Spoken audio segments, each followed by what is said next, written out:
Rayuwa, rayuwa, rayuwa, rayuwa, rayuwa, rayuwar nan sai da kuɗi, sai da kuɗi, sai da kuɗi. Rayuwar nan sai da kuɗi, kuma za ka yi wa sai da kuɗi. Rayuwar nan sai da kuɗi, kuma za ka yi wa sai da kuɗi.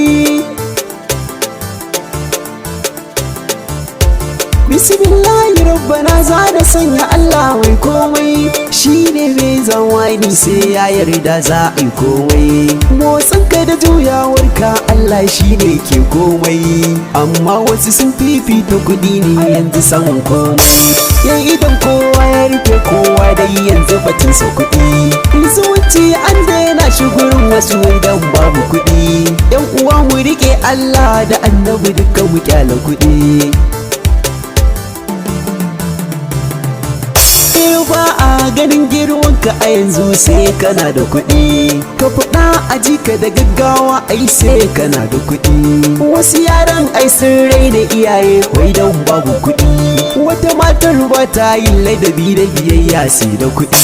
Ni abin na ban tsoro jama'a in dai har kun lura, kai ka gaɗa da uba na kace na ce da kuɗi ba wani kara.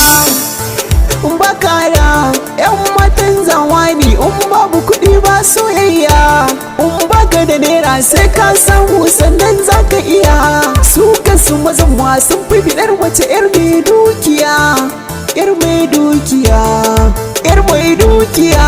Rayuwar nan sai da kuɗi, kuma za ka yi sai da kuɗi. 'Ya'yan talakawa da wahala ku ji wai dan babu kuɗi. Ilimin yaran talakawa ya yanke dan babu kuɗi.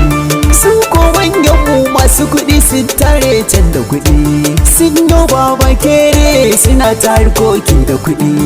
Allah kawo sauki, sauki a daddage a nemi kuɗi. Yan uwa ku tashi mu nemi kuɗi, zaman banza a daina mu nemi kuɗi. Kuɗi a nemi kuɗi mai kyau mai albarka, domin wanga rayuwar nan sai da kuɗi. Yan mukanan ku ya ce a nemo kuɗi, dagewa da ke isa mu kuɗi. Rayuwa sai da kuɗi, sai da kuɗi, sai da kuɗi, sai da kuɗi, a dage a samu kuɗi.